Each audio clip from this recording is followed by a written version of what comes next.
हरि ओम नारायण। आज आपको मीराबाई जी के ये दोहे आपको दिखा रहा हूँ। दिखाने की वजह यही है कि जो आपको ध्यान की विधि बताई है कि ये क्रिया योग और सहज पंथ कैसे संतों ने अपनी वाणी में इसको अच्छे से बताया हुआ है। आप जितने मैं दोहे आपको सुना रहा हूँ या दिखाया भी है आपको, आप इनको अच्छे से देखें कि मैंने जो आपको रास्ता बताया है वो इससे मिलता है कि नहीं मिलता। आप उस रास्ते को देखें, क्योंकि इस रास्ते को लोगों ने पढ़ा लेकिन बातों को समझ में नहीं आया, लेकिन मैंने बहुत अच्छे से समझाने का आप लोगों को प्रयास करा है। ध्यान की वो विधि दी है जो संतों ने अपने शिष्यों को बड़ा गुप्त रूप से थी और आपको मैंने इसे खोल के बताया है। आप इस दोहे में देखें, दरस बिन दूखन लागे नैन। क्या कह रही हैं मीरा जी? दरस बिन दूखन लागे नैन, कि जो हम अपनी नैनों से ये जो देख रहे हैं, हमने अलग को देखने को बताया, ये वहीं उसी के लिए कह रहे हैं कि मैं दरस के लिए मेरे दूखन लागे नैन, कि वो वहाँ लगातार देख रही हैं और उनके नैन भी दुखने लग गए। वो इस प्रकार अपनी विरह को बता रही हैं कि मैं लगातार जो है देख रही हूँ, मेरे नैन जो है दुखने लग गए। जब ते तुम बिछड़े पीऊ प्यारे, कबहू न पायो चैन, कि जब से आप बिछड़े हो तब से मुझे चैन नहीं मिला। जब से मतलब जितने जन्म लिए, हम जन्म मरण में आते रहते हैं, आप जब से बिछड़े हो पीऊ प्यारे, कबहू न पायो चैन, इस संसार में आके तो हमको चैन मिला ही नहीं है। शब्द सुनत मेरी छतियां कांपे, मीठे लागे बैन, कि आप जो शब्द, जो आवाज वहां से अनहद नाद की आती है ना, कि उसको सुनते हैं आप गहन जब ध्यान में जाते हैं तो मीठे लागे बैन, कि आपके जो वो आवाज है वो बहुत मीठी लगती है, सुरीली आवाज है। फिर आगे क्या कह रही हैं, एक टकटकी पंथ निहारूं, भई छमासी रैन।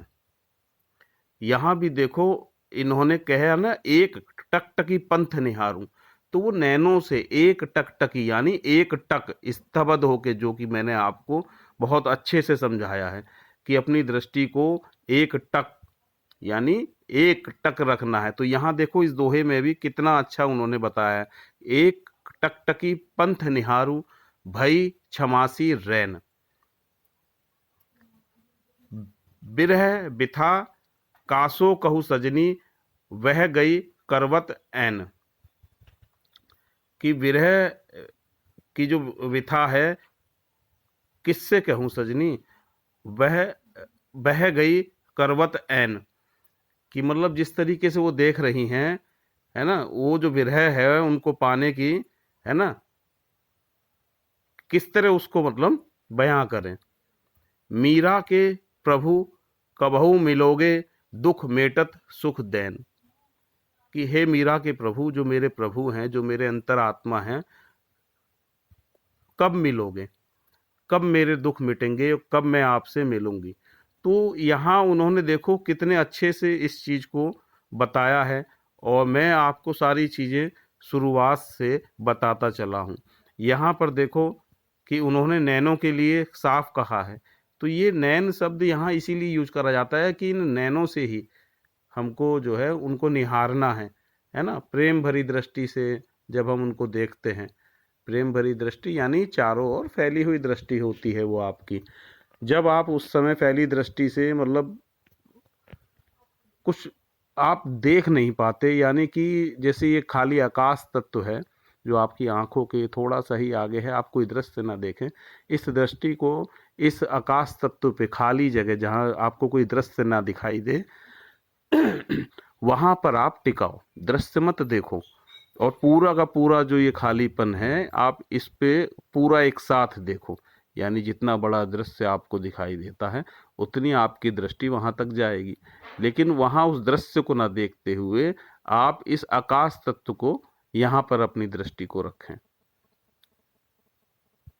तो ये सब चीज़ें आपको बताई हैं और लगातार बताता आ रहा हूँ कि ये बहुत हमारी पुरानी विधि है। बड़ा जब तक अनुभव नहीं होता तो व्यक्ति इसके बारे में बता भी नहीं सकता। अनुभव होता है तो ही आपको बताया जा सकता है और आपको वहाँ पे लिखाया जा सकता है। तो ये जो है लिखने की ही विद्या है कि आप उस परमेश्वर को जो है प्रयास रहित होके आप मतलब नैनों से देखें। आप जब प्रयास नहीं करते तो उस समय कोई दृश्य नहीं देख सकते आप। कहते हैं ना कि ये जो है दृश्य भी आपके अस्तु का भिखारी है। जब तक आपकी ओर से अस्तु नहीं बोला जाता तब तक जो है आप इसको देख नहीं सकते। यानी कहने का मतलब अगर आंखें खुली भी होती है तो बहुत सी बार होता ना कि कोई गया तो आप उसे देख भी नहीं पाए।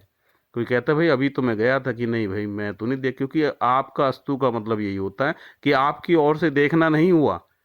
तो व्यक्ति वहां से गुजर भी जाएगा तो भी आपकी ये स्थूल आंखें उसको नहीं देख पाती। ये स्थूल आंखों को भी आपकी मौजूदगी की आप देखने का प्रयास करें उधर, तभी कोई चीज आपको दिखाई देती है। नहीं तो आंखें खुली होते हुए भी कोई सामने से गुजर जाए आपको कभी कुछ दिखाई नहीं देता, आप कहते नहीं भाई मुझे नहीं पता। तो ये दृश्य भी आपके ही होने का, यानी आपके अस्तु का भिखारी आपका वहां होना, तब आप उसे कहते हैं कि हाँ ये जो है व्यक्ति यहाँ से गया। जब आप उधर ध्यान ही नहीं लेके जाते तो आप जो है उसको देख नहीं पाते। तो हम मतलब देखने का प्रयास करते हैं तब जब हमारी सुरती जो है वहाँ पहुँचती है तब हम वहाँ पर उसको देख पाते हैं। तो इन्हीं चीज़ों को जो आपको बताया है आप अभ्यास करें इस पर, क्योंकि अभ्यास बहुत बहुत ज़रूरी है। मीरा जी ने भी देखो किस तरह बताया हुआ है, आप इसको पढ़ें, है ना। कितना वक्त मतलब लग जाता है कि पंथ निहारते निहारते जो है उनको भी वक्त लगा, है ना। कह रही हैं कि दरस बिन दूखन लागे नैन, कि उनके नैन भी जो है दुखने लग गए कि दरस हो दरस हो। तो लेकिन उन्होंने अपने अभ्यास को नहीं छोड़ा, बहुत लंबे समय तक अभ्यास किया, है ना। तब अचानक जो है बहुत से लोगों को जल्दी घटना घटित हो जाती है ना। प्रभु के प्रेम पर अंदर से हृदय से कौन कितना प्रेम करता है, वो उस तरीके से उस व्यक्ति को समय लगता है। तो आप भी इसमें जो है अप्रयास स्थिति में आप देखें, है ना। मतलब देखने का अर्थ है कि मतलब देखते हुए भी ना देखें, है ना। तो ना देखना है कुछ भी, ना सुनना है, ना ही अपने मुख से या मन से कोई आपको अंदर अपने से बात करनी है। आप बैठें और बैठने के बाद श्वास का सुमिरन आपका हो ही रहा है।